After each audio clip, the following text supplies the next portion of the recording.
Isang malaking balita tungkol sa kaso ng pagpatay sa isang batang buntis na babae sa Michigan, kung saan ang kanyang pinakamalalapit na kamag-anak ay nakusahan sa pagpatay sa kanya. Ang kapatid niyang unang nagulat na nawawala si Rebecca Park, ngunit naaresto sa pagsisinungaling sa pulis, ay ibinasura na ang mga kaso laban sa kanya. Iniimbestigahan namin ang umano'y koneksyon niya sa pagkawala ng kanyang buntis na kapatid, ang tila sinabi niya sa mga imbestigador, at kung bakit pansamantala siyang malaya. Welcome sa Sidebar, hatid ng Law and Crime. Ako si Jesse Weber. Iniulat siyang nawawala noong Nobyembre 2025.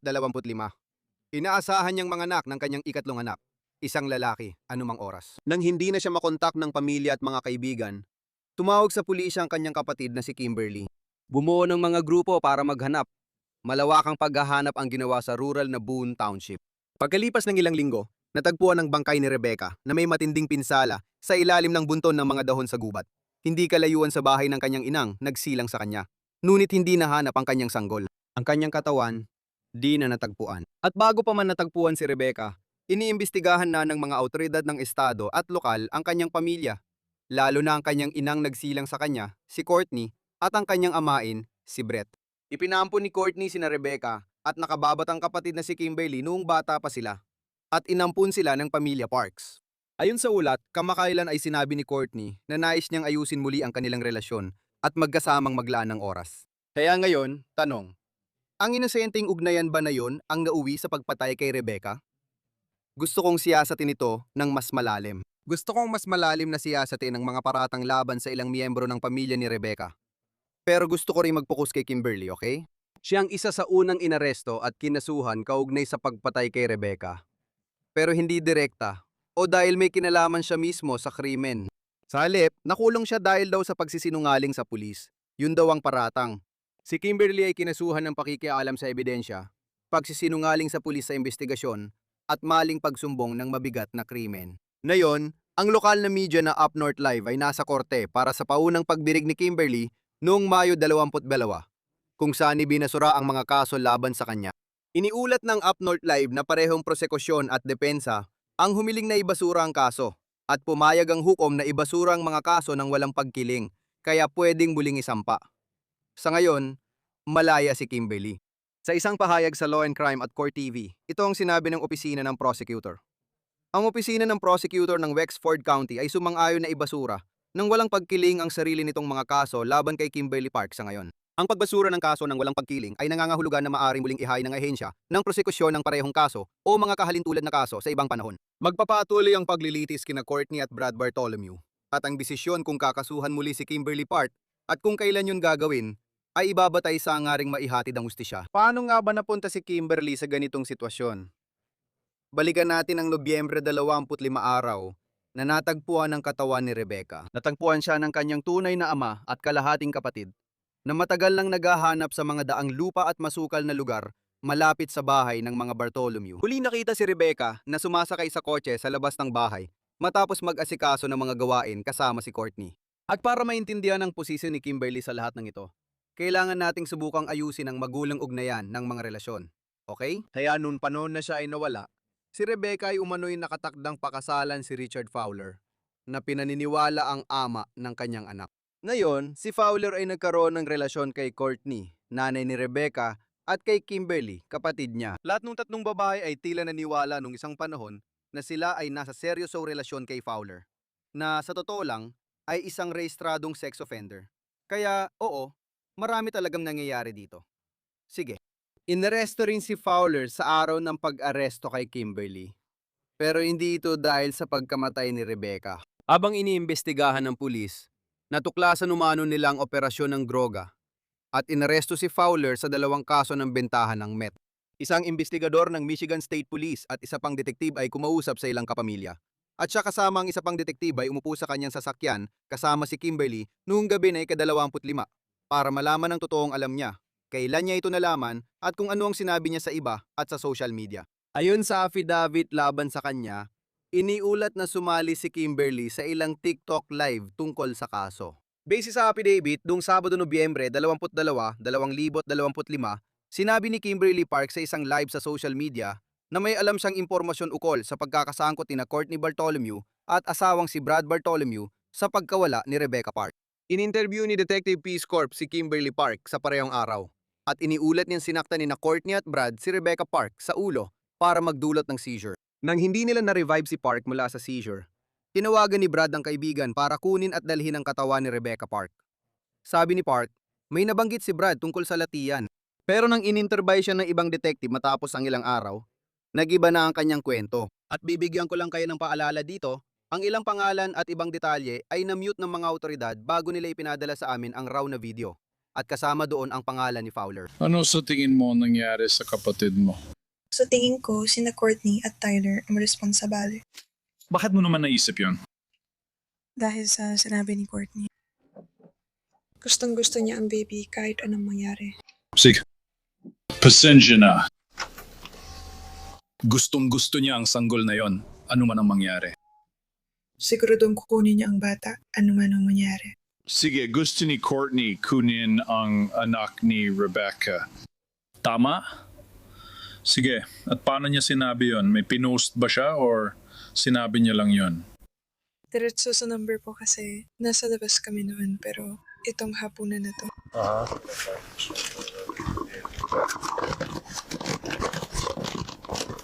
Paano niya kukunin yon? Sinabi ba niya kung paano niya kukunin ang sanggol? Hindi niya kailanman sinabi kung paano niya gagawin. Alam kong sinabi ko sa Peace Corps na sina Courtney at Brad ang responsable. May kutob ako na malapit lang siya. May kutog ka na malapit lang siya? Parang malapit siya sa lugar, parang malapit lang siya kung nasaan ka nun. Malapit kina Courtney at Pat. House. Okay.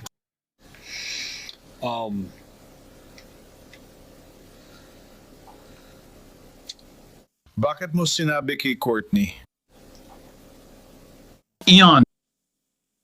Rebecca.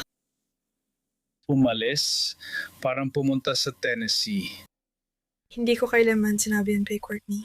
Hindi mo sinabi yun kay Courtney? Hindi. Sige, ito. Nagsisimula na maalala ni Courtney ang tungkol dito. Nasabi mo ba kay Courtney na ikaw ang nasa sasakyan na sumundo sa kanya? Hindi. Iyan ang sasakyan na minamaneho ko.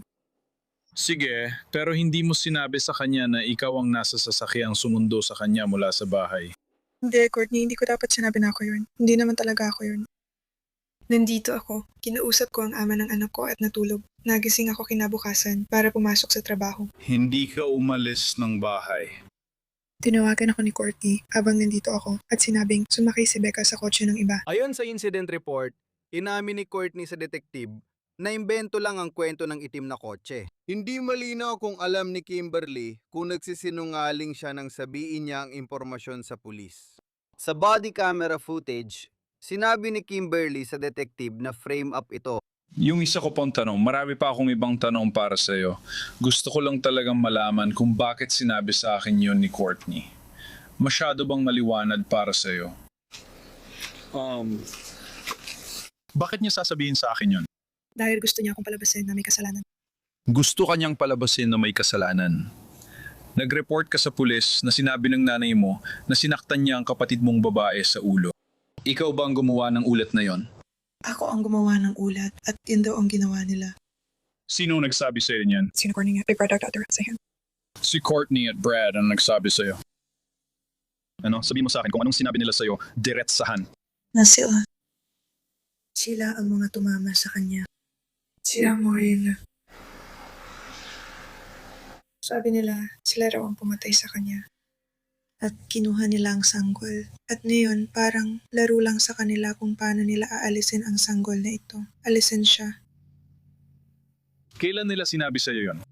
Kinabukasan, matapos siya mawala.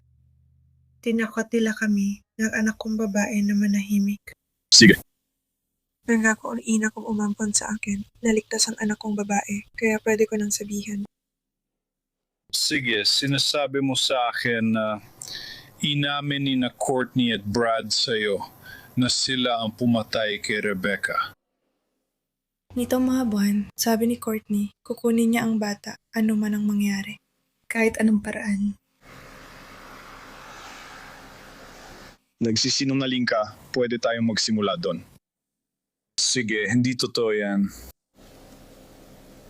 Hindi nila sinabi yan sa'yo. Sige. Kaya kailangan nating makarating sa puntong pwede tayong mag-usap na maayos at magsabi ng totoo. Dahil gusto mo ng katotohanan mula sa akin at gusto ko rin ng katotohanan mula sa'yo. At nandito tayo sa puntong ikaw ay nasa isang sitwasyon. Sige. Hindi ka naman inaaresto or anumang ganon, pero kailangan kong makarating sa puntong.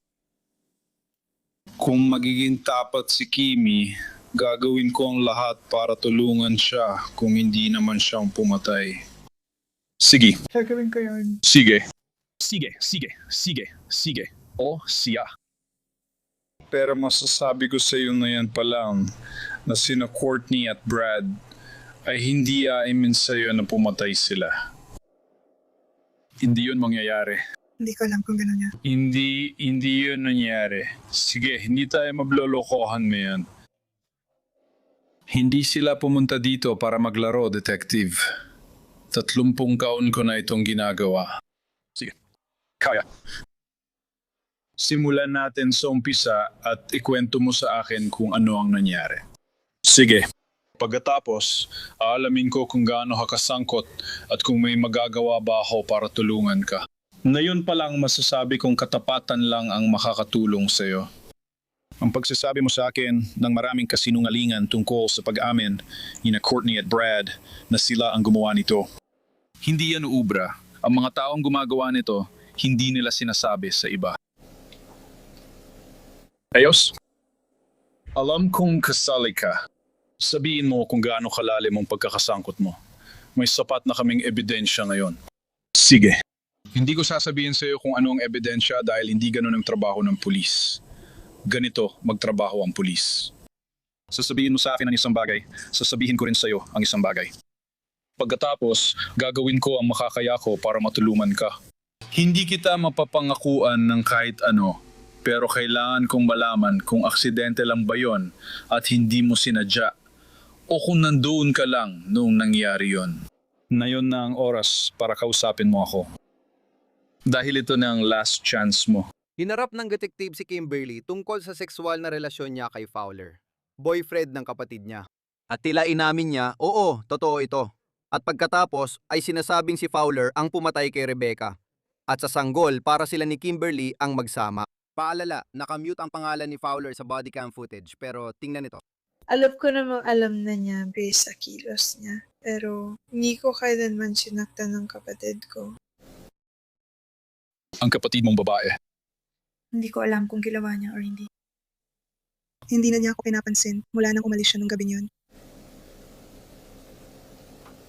Ayaw niya akong kausapin. Ang tanging pagkakataon na nagsasalita siya ay kapag napapadala siya ng mga mensaheng nagbabanta sa akin. Alam kong kasali ka dito. Hindi ako kasali dito.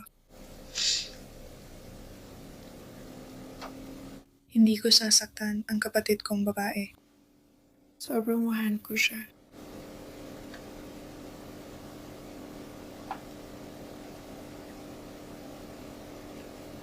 Sino ang gumawa nito?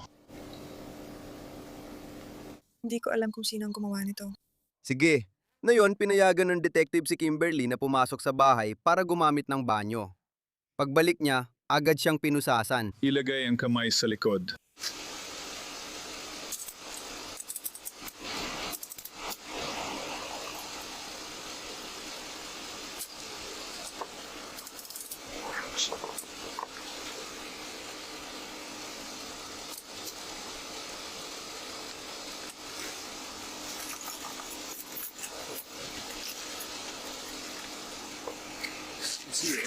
Yeah.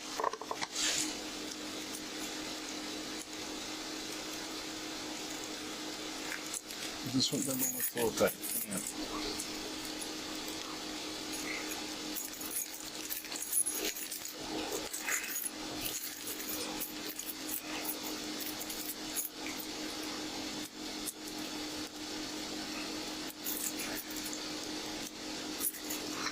Sige.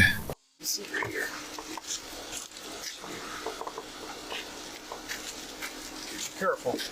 Ganito ang gagawin natin. Kaya ikaw ay inaaresto dahil hindi ka pwedeng sadyang magbigay ng maling impormasyon sa pulis kapag sila ay nag-iimbestiga ng reklamo tungkol sa nawawalang tao na nauwi sa pagpatay. Naiintindihan mo? Hindi mo pwedeng gawin yon. Kaya hindi pwede. Hindi ko tinutukoy na hindi ka naging tapat sa akin sa simula. Sige. Ang tinutukoy ko ay yung impormasyon na sinadya mong ibigay sa detective para sa siguro, hindi ko alam. Tatawagin ba natin siyang boyfriend mo? Ibig ko sabihin parang kayo nga ay magkasintahan. Kaya ang gagawin ko ngayon ay babasahan na kita ng Miranda rights mo. Sige, inaaresto na kita na yon. At kung may saysay ito sa'yo, kailangan kitang arestuhin. Ayokong arestuhin ka ngayon, pero kailangan kitang arestuhin base sa impormasyong ibinigay mo sa akin. Sige. Hindi ko pwedeng hindi ka arestuhin yun na sinabi mong sinadya mong magsabi ng maling kwento sa pulis para pagtakpan siya dahil kayo, alam mo na, may ginagawa kayong paraan para sa huli ay magsama kayo. Sige, hindi ko magagawa ang trabaho ko bilang pulis. Naiintindihan mo ba ang mga karapatang ipinaliwanag ko, Kimi? Gusto ko lang balikan ang napag-usapan natin. Handa ka na bang isuko ang mga karapatan mo at sagutin ang mga tanong ko ngayon? Sige. Sige, bakit? Sinabi mo kay Courtney na nasa kotse ka. Hindi ko kailanman sinabi na nasa kotse ako kasama niya. Siya ang huling taong gusto kong kausapin. Kaya nagsinungaling siya. Oo, ginawa niya. Sige. Bakit mo sinadyang sabihin sa detective? Alam mo ba kung aling detective ang tinutukoy ko? Ginong Peace Corps. Bakit mo sinadyang sabihin kay Gino ang Peace Corp na si Courtney? Ay sangkot dito. Bakit mo ginawa yan? Bakit mo sinabi sa kanya na sina Courtney at Brad? Eto pa. Alam ko na kung hindi ko gagawin, matutulad ako sa kanya. At ano ang pagkakaintindi mo dun na magiging katulad ka niya? Basta na lang mo, wala. Ito lang ang paliwanag. Basta biglang nawala ng walang paliwanag. Kapag sinabi mong siya, sino ang tinutukoy mo? Si Mercy ko. Sino ang sisi mo? Rebecca. Rebecca. Sige. Ngayon, anong mga uri ng pag-uusap at plano ang napag-usapan ninyo tungkol sa? Gusto mo siyang alisin para kayong dalawa na lang ang magkasama? Ang tanging bagay lang, basta iwanan mo na lang siya at ikaw ay. Iwanan mo siya. Hindi. Ibig kong sabihin, makipaghiwalay ka sa kanya. Yun lang sinabi mo sa kanya. Sige. Kaya na yun, nang siya ay nawala,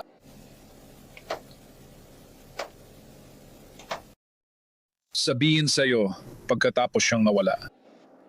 Wala siyang sinabi. Ibig ko sabihin, ano sagot niya nung tinanong mo siya tungkol doon? Sabi niya, ayos na daw, huwag mo na raw isipin. Sabi niya inayos na niya yon. Anong pagkakaintindi mo doon? Ano sa tingin mong ibig sabihin nun? Akala ko nakipaghiwalay ka lang sa kanya. Pero bigla na lang siya nawala. Hindi mo naman siya pinatay. Hindi niya sinabi sa akin kung ano ang nangyari.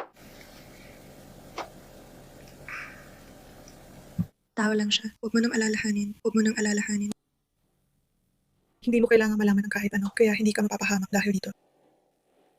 Pinagsinungaling ka niya sa pulis para sa sarili niya. Masama yung ideya niya dahil ikaw ang nadamay. Kaya ka nakaupo dito na may posas. Kaya kung may iba pa siyang sinabi sa'yo, ibig sabihin talagang nilaglag ka niya dito. Iniwan pa niya ang card ng tatay ng anak mo sa pinangyarihan. Sabihin mo nga, hindi ba niya sinadya yun? Parang hindi maganda ang itsura niyan. Sinusubukan niyang palabasin na ibang tao ang may gawa, pero lumalabas na hindi naman posibleng ang lalaking may-ari ng card ang gumawa nun dahil nakakulong siya. Samantalang ang ina ng anak niya ay hindi nakakulong, kaya napupunta ang sisi sa'yo. Naiintindihan mo ba ang sinasabi ko? Parang pinalabas niya na kasali ka. Hindi ako kasali. Wala akong kinalaman sa ginawa niya. Pero sinabi lang niya na may ginawa siya, lalo na't mahigpit ang seguridad. Pero hindi niya ako binigyan ng diretsang sagot. Sinabi ni Kimberly na gusto niyang ituloy ang interview sa detective na una niyang nakausap, si Detective Peace Corps. Kaya dinala siya para makipagkita rito. Hindi inilabas sa video ang bahaging yun ng interview. Pero ayon sa affidavit, ito raw ang sinabi niya. Sinabi ni Kimberly Park na noong Martes, Nobyembre 4, 2025 sa bahay ni Richard Fowler, sinabi ni Fowler na pinatay niya si Rebecca Park at gusto niyang protektahan si Kimberly, kaya hindi niya sinabi ang mga detalye. Sinabi ni Park na sa isa pang pag-uusap nila ni Fowler, sinabi nito sa kanya na may nangyaring mali habang sinusubukan niyang hiwain si Rebecca para kunin ang sanggol. Ibinahagi niya na sinabi ni Fowler na may isa pang lalaking tumulong sa kanya kay Rebecca. Ayon kay Park, hinihikayat siya ni Fowler na iligaw ang investigasyon.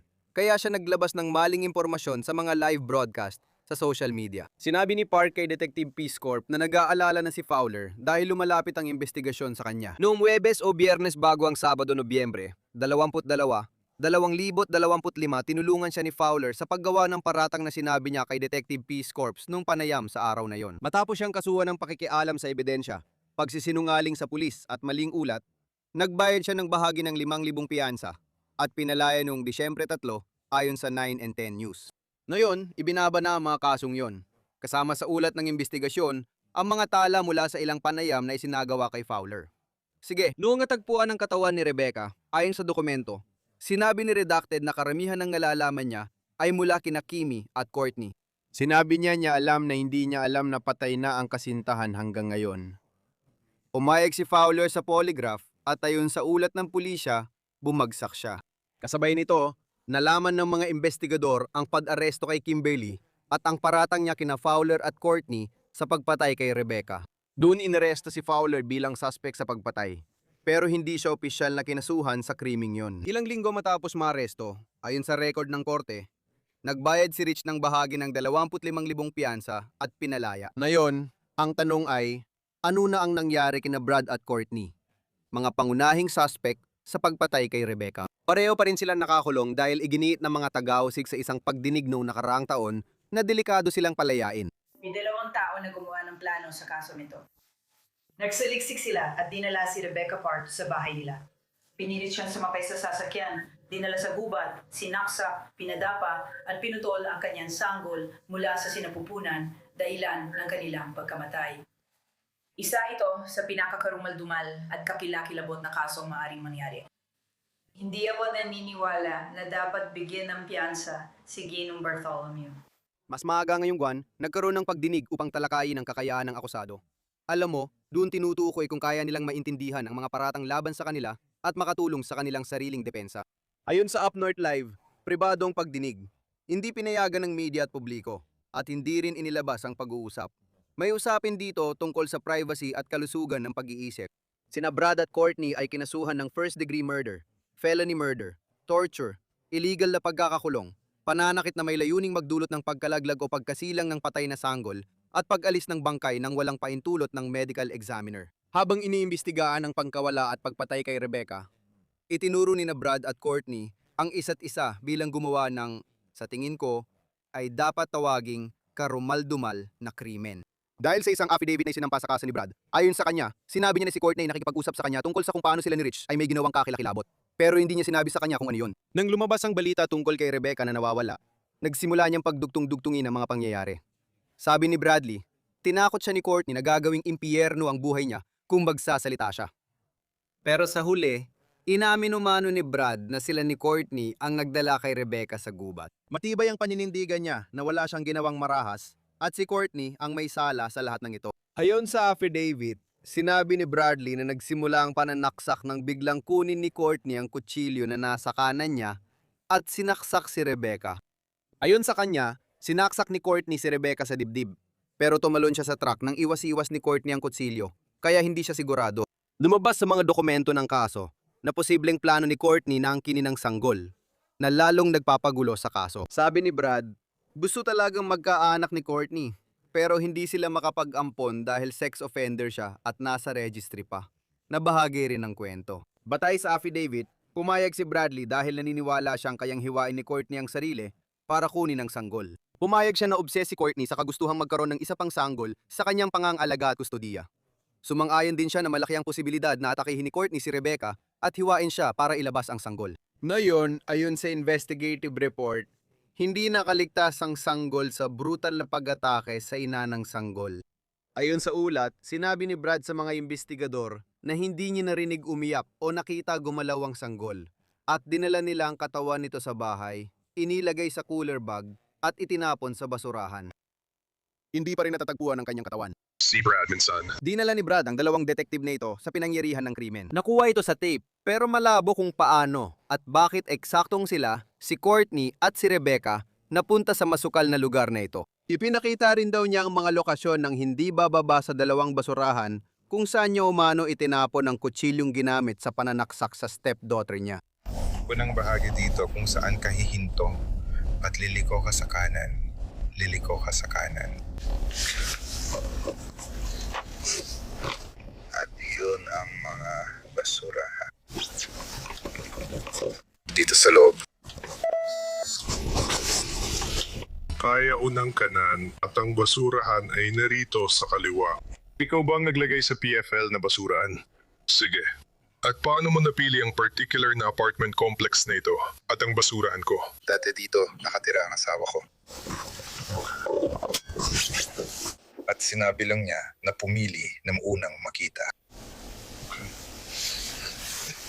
At kailan mo itinapon ang kutsilyong yun? Hercules. Sige. Ang ikalima. Hercules, ang ikalima. Sige. Kaya ilang araw pagkatapos mangyari ang lahat. Tama, sige.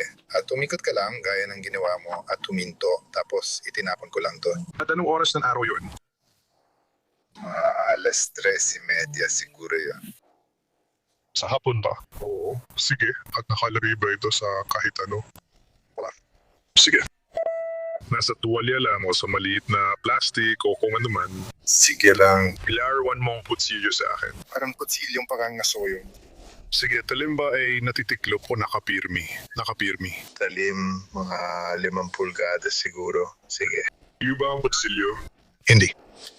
Alam mo ba kung kanino yon? Kay Courtney yun. Sa kanya yan. Alam mo ba kung anong brand? Hindi ko alam. Sige. Itinapon ko yan sa basurahan. Oo, ginawa ko. May nakita ka bang dugo o anumang bagay doon nang itinapon mo yun? Hindi ko talaga pinansin yun. Gusto ko lang maalis yun sa kamay ko. Hindi nilabas ang opisyal na interview ni Courtney sa pulisya. Pero may footage kami ni na Courtney at Brad sa bahay habang pinaghahalugog ng mga technician sa pinangyarihan ng krimen ang kalapit na kakahuyan para sa ebidensya matapos matagpuan ang katawan ni Rebecca. Sa tingin ko, makataruan sabihin nakatutok si Courtney sa mga sinasabi ng tao sa social media. Kung bubuksan ko ito ngayon, siguradong puno ito ng mga tao na puro reklamo at kung ano-ano ang sinasabi. Sigurado akong kumakalat na ang chismis sa internet ngayon. Sana hindi. Hindi, sa tingin ko hindi naman. Sigurado ako meron pa sa malas. Dahil ang mga tao, wala silang respeto na nararapat sana. Hindi. Yung mga ganung bagay. Hindi ba sila mapapahamak dahil doon? Oo, kasi patuloy pang investigasyon kung magpo-post sila ng ganun. Hindi ko alam, sa totoo lang. Hindi ko alam, pero wala naman akong pakialam. Wala kami ron.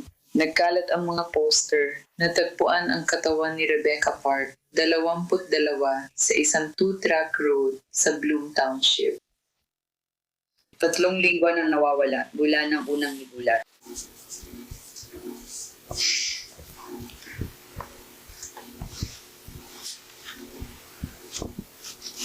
Si Rich ay nasa kulungan.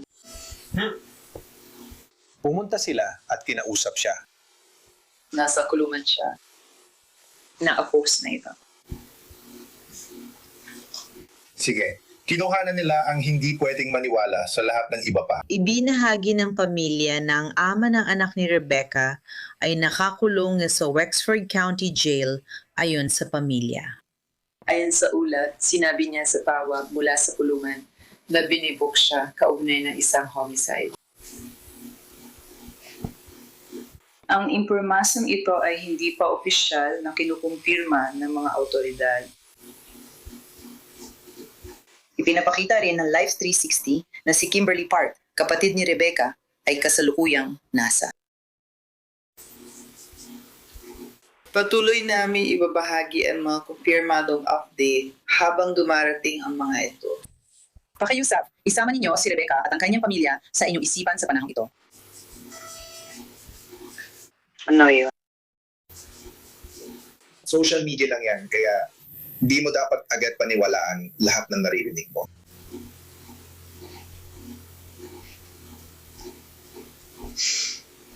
Sabi ng amo niya, natagpo ang patay si Rebecca Park. Gabby na tumigil ka. Hindi. Huwag mong gawin yan. Walang bagong kapanipaniwalang impormasyon ang lumitaw ayon sa pulisya. Nakatapos lang wala pa rin pag-usad sa investigasyon sa pagkawala ni Rebecca Park.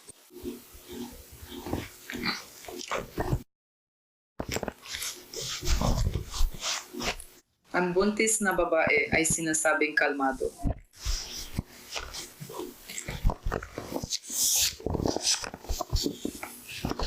Hindi ko alam bakit mo binabase yan dahil ayokong marinig ang mga ulat nila tungkol dyan. Ayoko na nga isipin pa yan. Pero ayon sa mga dokumento ng pagsasakdal, nang tanungin ng mga investigador si Courtney, sinubukan niyang ibunton ang CC kay Brad. Ayon sa affidavit, kinumpronta ni Courtney si Brad kinabukasan matapos kunan ng crime lab ng litrato ang bahay nila. Sabi niya, nagwala si Brad at minura, sinabing si Rich ay nakialam sa maling tao. Basahin ko, quote, sa ngayon siya na plano ito ng paghihigante. Sabi ni Courtney, nang tanungin niya si Bradley kung ano ang ginawa niya sa anak niya. Sinabi ni Bradley, nilaslas ko ang bleeping lalamunan niya. Karapat dapat siya doon. Sabi niya, ayon kay Bradley, deserve din ni Rich. Nagkataon lang, anak mo ang magbabayad. Ayon kay Courtney, nang tanungin niya si Bradley tungkol sa apo niya, sinabi nitong, nilagay ko siya sa cooler, trash bag, at itinapon sa basura. Iniulat na sinabi ni Courtney sa investigador na pinilit ni Brad, si Courtney at si Rebecca na sumakay ng truck papuntang gubat. Sabi niya siyang umatake kay Rebecca at agad siyang kumuha ng scalpel sa glove box ng truck para ilabas ang sanggol. At sinabi raw ni Rebecca na buhay pa nun na gawin yon. Ayon sa affidavit, sinabi ni Courtney na hindi niya sinaksak si Rebecca at tinangkang iligtas lang ang kanyang apo. Nang tanungin siya kung sa tingin niya ay dapat niyang sinubukang iligtas ang kanyang anak na babae, sinabi ni Courtney na hindi niya kaya. Kaya't iginit ni Courtney na plano niyang isuko ang batang lalaki sa mga autoridad para maibalik ito sa kanyang ama, si Rich. Pero nang hindi siya nakaligtas, inilagay siya sa isang malambot na cooler bag. Nakakatakot isipin. Kaya ngayon, nakahold muna ang kaso ni na Courtney at Brad hanggang matanggap ng korte ang lahat ng hinihining impormasyon. Nitong buwan, nagdao si Stephanie Park, amang nag-ampun kay Rebecca, ng memorial service sa lokal na pavilion, kasamang mga kaibigan, pamilya at sumusuporta para lalahanin ang batang ina. Sinabi niya sa Up North Live, hindi ko mailarawan sa salita kung gaano kalaki ang naitulong ng lahat ng suporta at ng lahat ng sumusubaybay sa mga kaso sa korte at iba pa. Lahat ng dasal at magagandang hangarin, mga donasyon at lahat ng ganung bagay para matiyak na magkakaroon ng kailangan ng mga bata sa hinaharap kapag sila ay lumaki na. Ngayon, gumawa ang mga miyembro ng komunidad ng isang GoFundMe para makalikom ng pera para sa mga naiiwang anak ni Rebecca. Ilalagay namin ang link niyan sa aming show notes. Pero yan lang muna ang balita namin para sa inyo dito sa Sidebar. Maraming salamat sa inyong lahat sa pagsama sa amin. At gaya ng dati, mangyari mag-subscribe sa YouTube. Meron din sa Apple Podcast, Spotify, o saan man kayo nakikinig ng inyong mga podcast. Maaari nyo rin kaming mapanood sa Peacock ng ABC. Sundan ako sa X, Instagram at Nation Show Jesse Weber Live, Lunes, Biyernes, 11:00 PM Eastern. Kita-kits mga kaibigan.